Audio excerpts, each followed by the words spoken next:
ब्रज विश्वविद्यालय भरतपुर द्वारा निर्धारित BA तृतीय वर्ष के हिंदी साहित्य के पाठ्यक्रम में अयोध्या सिंह उपाध्याय प्रथम प्रश्न पत्र है। उसमें अयोध्या सिंह उपाध्याय को आज हम आपके सामने रखेंगे। और अयोध्या सिंह उपाध्याय जी का जन्म 1865 ईस्वी में हुआ था और आपकी मृत्यु 1941 में हुई थी। आप खड़ी बोली के प्रथम महाकाव्यकार के रूप में जाने जाते हैं। अयोध्या सिंह उपाध्याय जी का जो काव्य का समय है वो 3 युगों में बटा हुआ है, भारतेंदु युग, द्विवेदी युग और छायावाद। इन तीनों ही युगों में अयोध्या सिंह उपाध्याय जी ने अपनी लेखनी चलाई और सशक्त लेखनी चलाई। खड़ी बोली में प्रिय प्रवास नामक महाकाव्य लिखकर आपने नई काव्य शैली का सूत्रपात किया। इस महाकाव्य में अयोध्या सिंह उपाध्याय जी ने कृष्ण और राधा के चरित्रों को पौराणिक आख्यानों से निकालकर नए रूप में चित्रित किया है।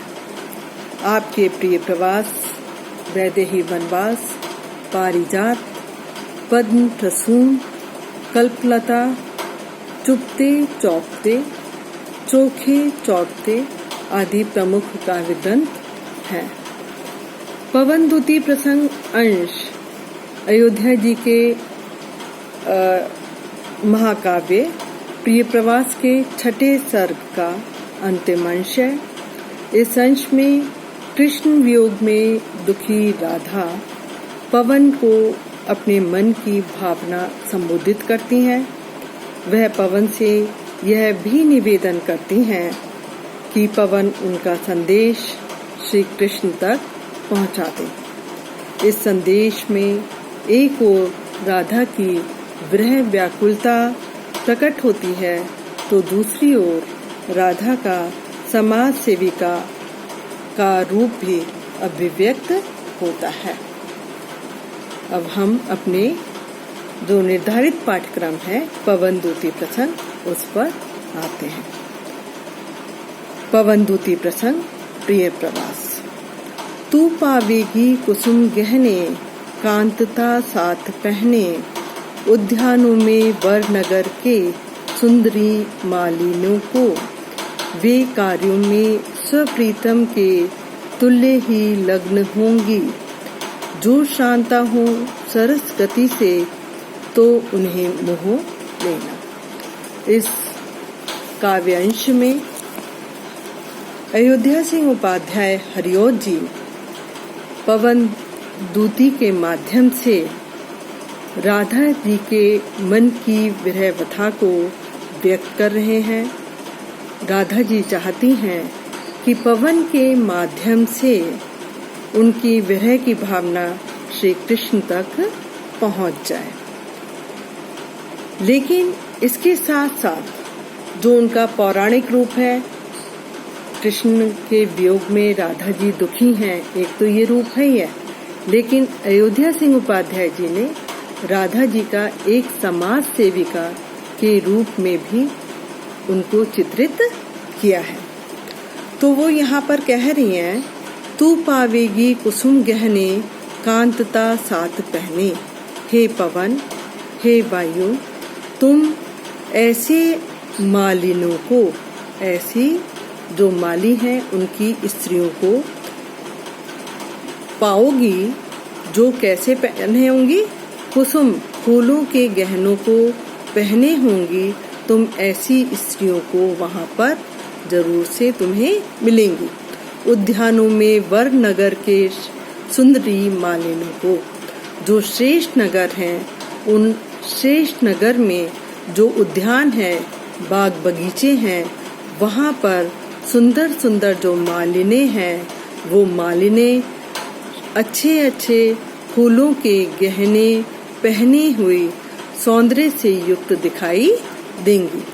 वे कार्यों में स्वप्रीतम के तुल्य ही लगन होंगी। वो भी अपने प्रियतम मालियों के साथ मालियों के समान ही। जिस प्रकार माली अपने कार्यों में लगे हुए हैं, उसी प्रकार वे मालिनी भी अपने कार्यों में अपने प्रियतम के सदृश ही अपने कार्यों में तल्लीन होंगी।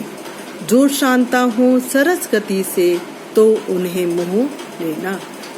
अगर वे मालिनी अपने श्रम से थक गई हों, परिश्रम से पीड़ित हो गई हों, तो वहाँ पर उनके पास जाकर सरस गति से बहुत ही सहजता से शीतल मंद सुगंधित वायु के द्वारा उनके पास इस प्रकार से जाना जिससे कि उनकी सारी थकावट उनकी दूर हो जाए और वो तुम्हारी ओर आकर्षित मोह ले, या तुम्हारी ओर वो आकर्षित हो, या वो परिश्रम से अपने आप को विमुक्त पाए।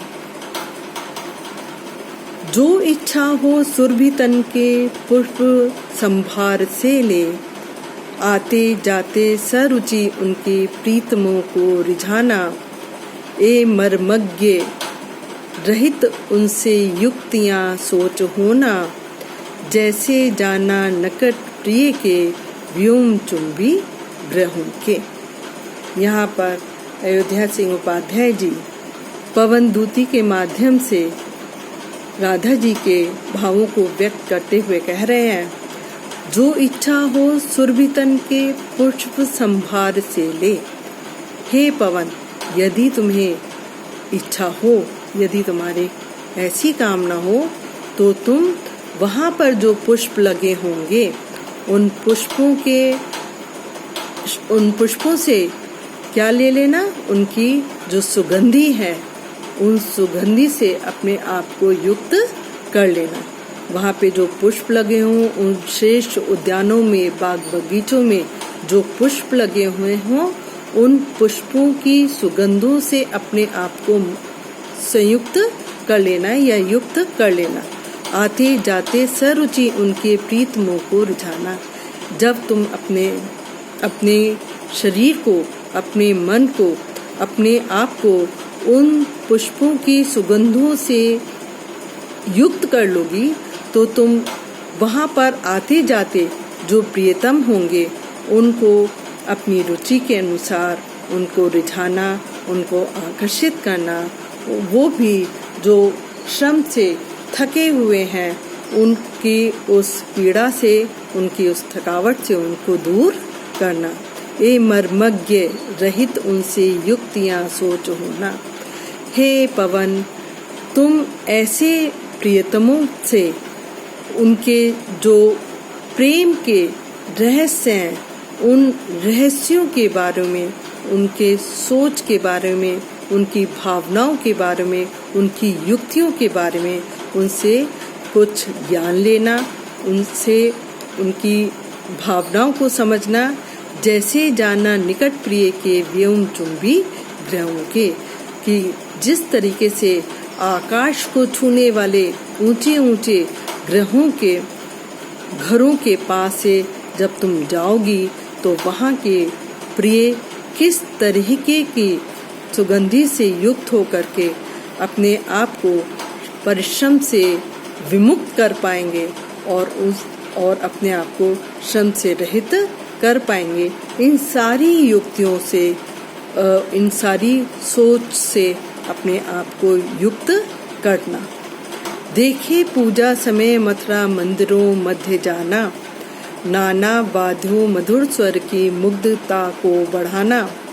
किंवा लेके रुचिर तरु के शब्दकारी फलों को धीरे धीरे मधुर रव से मुग्ध हो बजाना। यहाँ पर पवन से कह रही हैं राधा जी कि हे वायु, अगर तुम मथुरा में किस समय पहुँचो, पूजा के समय में पहुँचो। देखिए पूजा समय मथुरा मंदिरों मध्य जाना। ये हे पवन, यदि तुम मथुरा में कब पहुँचो, पूजा के समय पहुँचो, जब वहाँ पर मंदिरों में पूजा हो रही हो, ऐसे समय पे पहुँचोगी तो तुम वहाँ पे पाओगी नाना वाद्यों मधुर स्वर की मुग्धता को बढ़ाना। वहाँ पे बहुत सारे वाद्य यंत्र अपने मधुर स्वर से वहाँ की सुंदरता को, वहाँ के आकर्षण को और भी अधिक बढ़ा रहे होंगे और तुम उनके उस मधुर स्वर में अपने स्वर को अपने मधुर वाद्यों के द्वारा जो मधुर स्वर की वहाँ पे मुग्धता बढ़ रही होगी उसको बढ़ाओगे। वो किस तरीके से बढ़ाओगे कि किंबा लेके रुचिर तरु के शब्दकारी फलों को, तुम वहाँ पे जो बहुत सुंदर सुंदर वृक्ष लगे होंगे और जिस पर की फल लगे होंगे, उन फलों के मध्य जाकर के हे वायु तुम उन फलों के मध्य जाकर के उनको इस तरीके से बजाना कि वे भी उस मधुर स्वर में उनके सौंदर्य को और भी अधिक वर्धित करने वाले लगे। धीरे धीरे मधुर रव से मुग्ध हो बजाना। धीरे धीरे तुम अपने स्वर से वहाँ के किसी भी कार्य को क्या नहीं करना, प्रभावित नहीं करना, वरन उसके सौंदर्य को और भी अधिक वर्धित करना है। तो तुम वहाँ पे हे पवन, तुम इस तरीके से जब वहाँ पर जाओगी तो वहाँ के जो वृक्ष हैं और जिन पे फल लगे हुए हैं, उन फलों को तुम धीरे धीरे इस तरीके से जा कर के उनको बजाना, जिससे कि वहाँ की जो सुंदरता है, वहाँ की जो मधुर स्वर है, उसकी आकर्षण, उसकी मधुरता में और भी ज़्यादा वृद्धि हो। किंबा फूले कुसुम तरु के जो खड़े भक्त होवे, किंबा कोई उपल गठिता मूर्ति हो देवता की, तो डालों को परम मृदुता मंजुता से हिलाना। ओ यूं वर्षा कर कुसुम की पूजना पूजितों को। हे पवन, यदि नीचे फूले कुसुम तरु के जो खड़े भक्त हों, यदि किसी ऐसे वृक्ष के पास तुम जाओ जहाँ पर कि उस वृक्ष में क्या लगे हुए हों, फूल लगे हुए हों, और उस वृक्ष के नीचे कौन खड़े हुए हों, भक्त खड़े हुए हों, जो अपने भगवान की पूजा में लग्न हो, संलग्न हो, ऐसे भक्त अगर उस वृक्ष के नीचे खड़े हों, या फिर किंबा कोई उपल गठित मूर्ति हो देवता की, यदि उस फूलों से युक्त वृक्ष के नीचे किसकी पत्थर से बनी हुई कोई मूर्ति, किसी देवता की मूर्ति वहाँ पर रखी हुई हो, तो हे वायु तुम वहाँ पर जाकर क्या करना, तो डालों को परम मृदुता मंजुता से हिलाना। हे पवन, तुम वहाँ पर जाकर के उस वृक्ष की डालों को बहुत मृदुलता के साथ, बहुत सहजता और कोमलता के साथ, बहुत मंजुता के साथ, बहुत सुंदरता के साथ इस प्रकार से हिलाना, जिससे कि ओ यूं वर्षा कर कुसुम की पूजिता पूजितों को।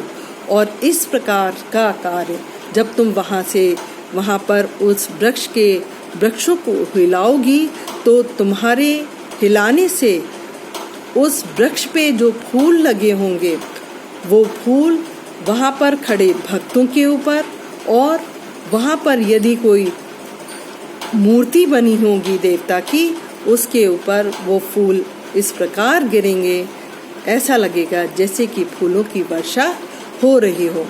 इस प्रकार हे वायु, तुम अपने इस कार्य को करके, इस तरीके से इस कार्य को करके तुम वहाँ के दृश्य को और भी अधिक सौंदर्य से युक्त कर सकती हो। तू पावेगी वर नगर में एक भूखंड न्यारा, शोभा देते अमित जिसमें राज प्रासाद होंगे। उद्यानों में परम सुषमा है जहाँ संचिता सी, छीन लेते सरवर जहाँ वज्र की स्वच्छता है। तू पावेगी वर नगर में एक भूखंड न्यारा। हे वायु, हे पवन, तुम ऐसे मथुरा नगर में, ऐसे श्रेष्ठ नगर में एक ऐसा भूखंड, एक विशेष पृथ्वी का खंड, ऐसा तुम्हें अद्भुत वो भूखंड मिलेगा, वो पृथ्वी ऐसे अद्भुत रूप में मिलेगी, एक आकर्षक रूप में मिलेगी, जहाँ पे शोभा देते अमित जिसमें राजप्रासाद होंगे, जिसमें कि बहुत सारे महल बहुत ही अद्वितीय शोभा से युक्त होंगे। उद्यानों में परम सुषमा है जहाँ संचिता सी, और वहाँ के बाग बगीचों में सौंदर्य अपने आप इकट्ठा हुआ सौंदर्य वहाँ पर दिखाई दे रहा होगा। छीन लेते सरवर जहाँ वज्र की स्वच्छता है, वहाँ के जो सरवर हैं, जो सरोवर हैं, उनका स्वच्छ जल इतना स्वच्छ होगा जैसे कि ऐसे इतना सौंदर्य से युक्त होगा, इतना स्वच्छता से युक्त होगा, ऐसे लगेगा जैसे कि साक्षात रूप से हीरे से इन्होंने उस स्वच्छता को, उस सौंदर्य को छीन लिया है। ऐसे सौंदर्य से युक्त, सुषमा से युक्त राजप्रासाद होंगे। ऐसे राजप्रासाद में पहुंच करके हे वायु, जब तुम वहाँ पे पहुँचोगी तब तुम मेरे इन भावों को वहाँ पर व्यक्त करना।